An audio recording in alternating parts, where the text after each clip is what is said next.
విద్యుత్ కంచె తగిలి 7 ఏళ్ల బాలిక చనిపోయింది. సరదాగా పొలం వద్దకు వెళ్లిన చిన్నారి అక్కడ మృత్యువు కంచె రూపంలో ఉందని ఊహించలేకపోయింది.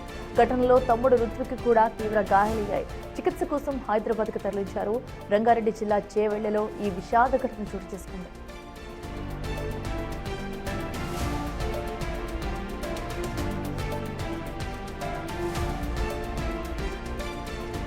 మీర్జాగూడకు చెందిన యాదయ్య, అనిత దంపతుల పిల్లలు వర్షిణి, రుత్విక్ తమ పెద్దమ్మతో కలిసి పొలం వద్దకు వెళ్లారు.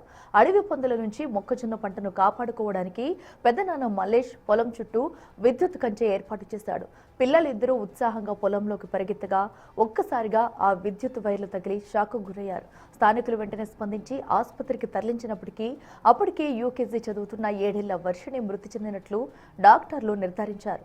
గాయపడిన రుత్విక్ పరిస్థితి విషమంగా ఉండటంతో హైదరాబాద్కు తరలించారు. సొంత పెద్దనాన్న వేసిన కంచె తన తమ్ముడి కూతురి ప్రాణాలనే తీయడంతో ఆ గ్రామంలో విషాద ఛాయలు అలుముకున్నాయి.